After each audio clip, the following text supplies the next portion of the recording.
نحمدہ ونصلی علی رسولہ الکریم بسم اللہ الرحمن الرحیم۔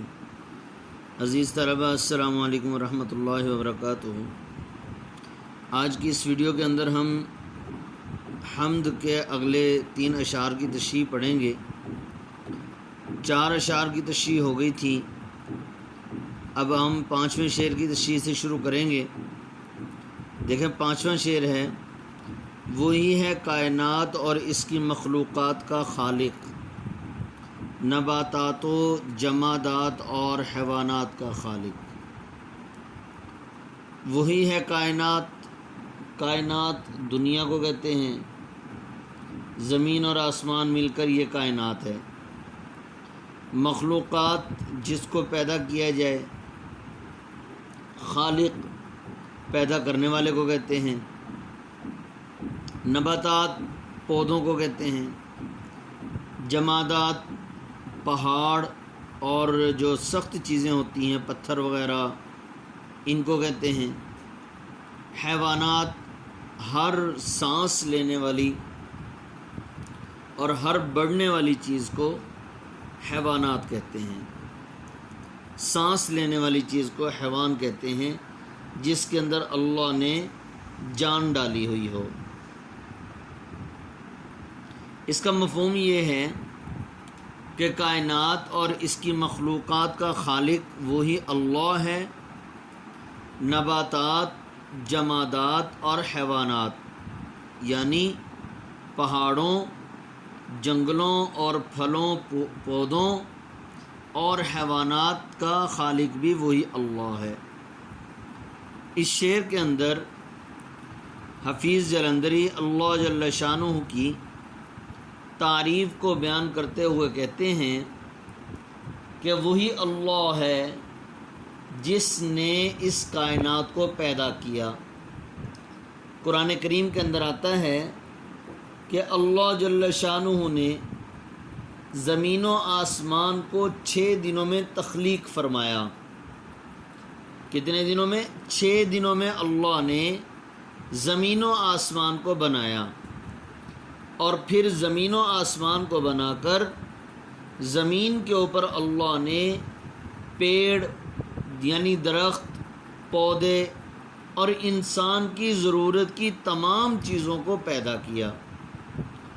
تو شاعر کیا کہتے ہیں؟ وہی اللہ ہے جس نے اس کائنات کو یعنی زمین و آسمان کو بنایا اور اس کی تمام مخلوقات کو پیدا کیا۔ اب مخلوقات کے اندر جو چیز بھی پیدا کی انسان کی ضرورت کی، جیسے مثال کے طور پر انسان سورج سے روشنی حاصل کرتا ہے، گرمی حاصل کرتا ہے، چاند سے روشنی حاصل کرتا ہے، پھلوں کے اندر مٹھاس آتی ہے۔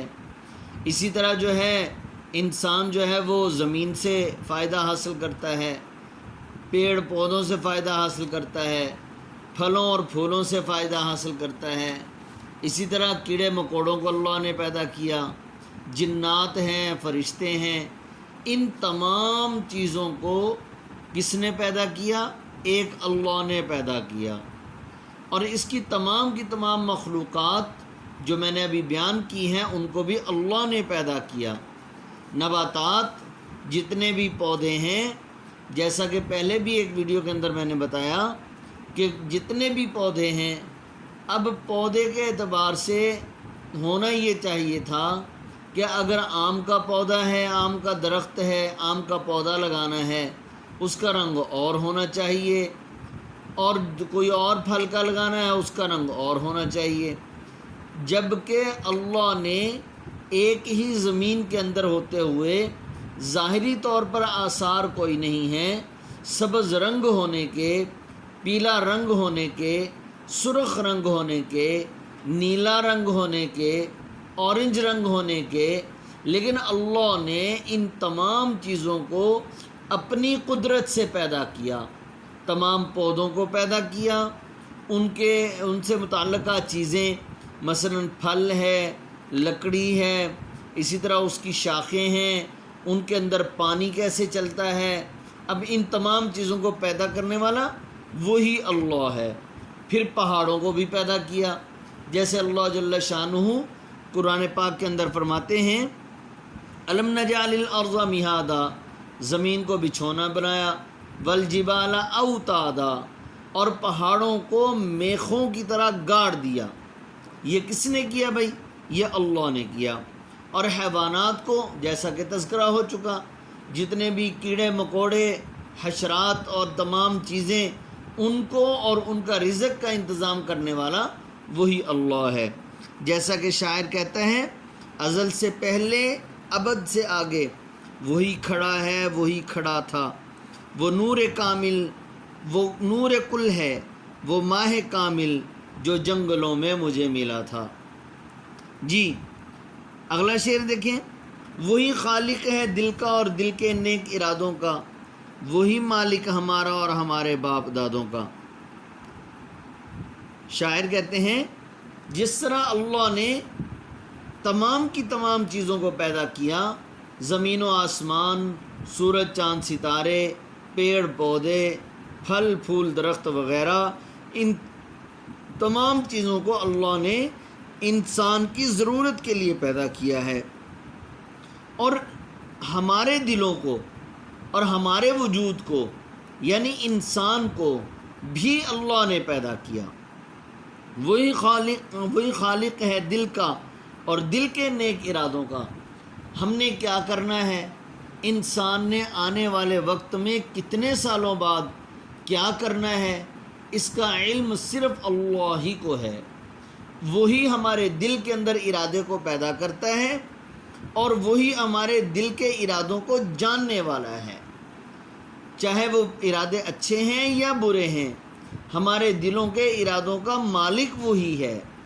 اور قرآن پاک کے اندر آتا ہے واللہ علیم بذات الصدور، اللہ تو دلوں کے اندر جو باتیں چھپی ہوئی ہوتی ہیں ان کو بھی اللہ جانتا ہے۔ اور اللہ جل شانہ کے بارے میں اور آتا ہے ایک جگہ پر کہ اللہ پاک جو ہے ہماری شہرگ یہ گلے کے اندر ایک رگ ہے، اس کو کہتے ہیں ہماری شہرگ سے بھی ہمارے قریب ہے۔ تو اللہ جل شانہ جو ہے اتنا قریب ہو کر اور پھر اللہ جل شانہ ہمارے ہر ارادے کو جانتا ہے کہ اس انسان نے کتنے عرصے بعد کیا کرنا ہے، اور یہ دل کے اندر کیا پلاننگ بنا رہا ہے، کیا پلاننگ کر رہا ہے، اور کیا کیا ارادے اس کے ہیں، کس کے بارے میں کیا ارادے ہیں، یہ تمام کی تمام چیزوں کو اللہ جل شانہ ہی جانتا ہے۔ پھر حدیث پاک کے اندر بلکہ قرآن پاک کی ایک آیت ہے کہ ان اللہ یحول بین المرء وقلبی، کہ بے شک اللہ دل اور انسان کے یحول بین المرء وقلبہ، کہ انسان اور اس کے دل کے درمیان حائل ہو جاتا ہے، یعنی پوشیدہ باتوں کو جاننے لگتا ہے۔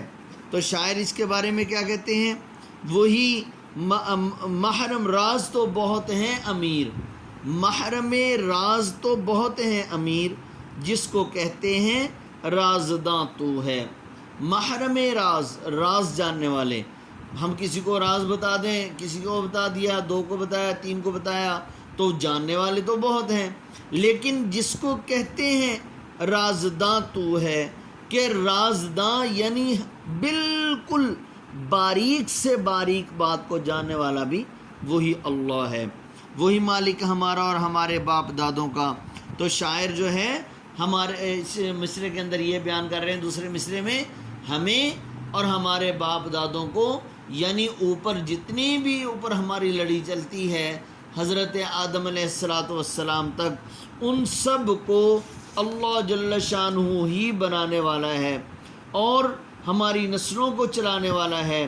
اور یہ اللہ رب العزت کی عظمت کو بیان کرتے ہیں کہ جیسے اللہ پاک نے قرآن پاک کے اندر فرمایا کہ جنوں اور انسانوں کو تو صرف میں نے اپنی عبادت کے لیے ہی پیدا کیا ہے۔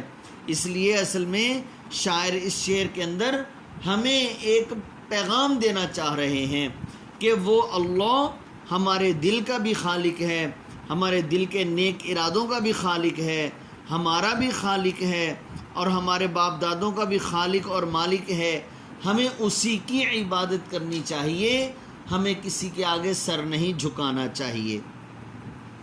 بشر کو فطرت اسلام پر پیدا کیا جس نے، محمد مصطفیٰ کے نام پر شیدا کیا جس نے۔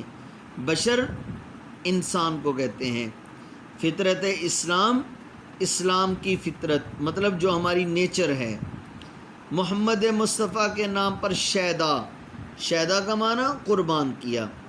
شاعر اس شعر کے اندر ہر انسان کی نیچر بتا رہے ہیں کہ جیسا کہ اگر مثال کے طور پر حضور صلی اللہ علیہ وسلم کے آنے سے پہلے حضرت عیسیٰ علیہ السلام کے فالوور ہیں، وہ حضرت عیسیٰ علیہ السلام کے فالوور ہونے کے اعتبار سے اللہ کے حکم کے مطابق وہ مسلمان ہوں گے۔ فطرت اسلام اس وقت وہی تھی۔ اس سے پہلے یہودی تھے، اب وہ یہودی جو ہیں وہ حضرت موسیٰ علیہ السلام کو ماننے والے، بنی اسرائیل والے۔ تو حضرت عیسیٰ علیہ السلام کے آنے سے پہلے حقیقی اسلام حضرت موسیٰ علیہ السلام کا دین تھا۔ تو جو ان کو مانتے گئے وہ فطرت اسلام پر ہیں، اور فطرت عین نیچر اللہ کے حکم کے مطابق ہے۔ نیچر کیا مطلب ہے؟ جس کو اللہ چاہتا ہے، جو اللہ نے حکم دے دیا ہم اس کے مطابق کام کریں۔ تو شاعر کیا کہتے ہیں؟ بشر کو فطرت اسلام پر پیدا کیا جس نے، انسان کو اسلام کی فطرت پر پیدا کیا ہے، انسان کو فطرت اسلام پر پیدا کیا ہے، یعنی جو اللہ چاہتا ہے وہ یہ ہے کہ میرے وقت کے نبی کی بات کو مانا جائے۔ جب حضرت محمد مصطفیٰ صلی اللہ علیہ وسلم دنیا میں تشریف لائے تو آپ صلی اللہ علیہ وسلم کے دنیا میں تشریف لانے کے بعد تمام کی تمام شریعتیں منسوخ ہو گئیں۔ اب عین فطرت، عین اسلام یہی ہے کہ ہم سارے کے سارے انسان نبی صلی اللہ علیہ وسلم کی لائی ہوئی شریعت اور آپ صلی اللہ علیہ وسلم کے دین کے مطابق زندگی بسر کریں۔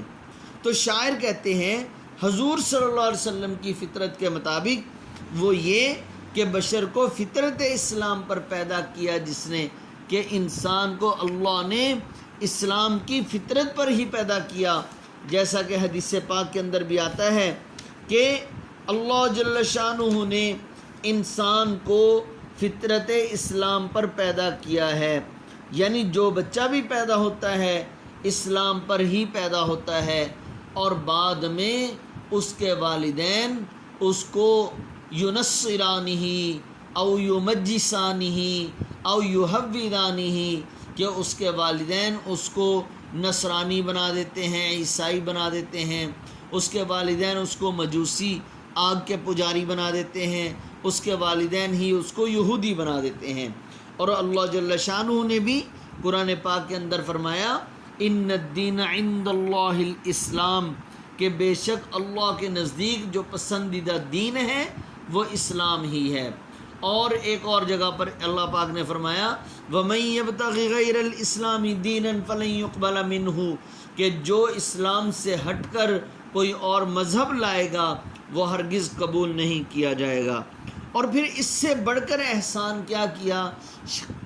شاعر کہتے ہیں محمد مصطفیٰ کے نام پر شیدا کیا جس نے، کہ حضور صلی اللہ علیہ وسلم کی محبت ہمارے دلوں میں ڈال دی۔ حضور صلی اللہ علیہ وسلم کی محبت ہمارے دلوں میں ڈال کر اللہ نے بہت بڑا احسان کیا کہ ہم نے پیارے حبیب صلی اللہ علیہ وسلم کو دیکھا نہیں ہے، پھر بھی ہماری یہ خواہش ہے کہ ہم اپنا تن من دھن پیارے حبیب صلی اللہ علیہ وسلم کی عظمت کی خاطر لٹا دیں، آپ صلی اللہ علیہ وسلم کی عزت کے لیے، آپ صلی اللہ علیہ وسلم کی ختم نبوت کے لیے، کہ آپ صلی اللہ علیہ وسلم ہی آخری نبی ہیں، آپ صلی اللہ علیہ وسلم کے بعد کوئی اور نبی نہیں آئے گا۔ جیسا کہ شاعر نے یہ کہا قوت عشق سے ہر پست کو بالا کر دے، دہر میں اسم محمد سے اجالا کر دے۔ ایک اور جگہ پر شاعر نے کہا نہ جب تک کٹ مروں خواجہ یثرب کی حرمت پر، خدا شاہد ہے کامل میرا ایمان ہو نہیں سکتا۔ تو عزیز طلبہ، آج کی اس ویڈیو کے اندر 3 اشعار کی تشریح اور الفاظ معنی اور متعلقہ اشعار آپ نے ضرور یاد کر لینے ہیں۔ السلام علیکم ورحمۃ اللہ وبرکاتہ۔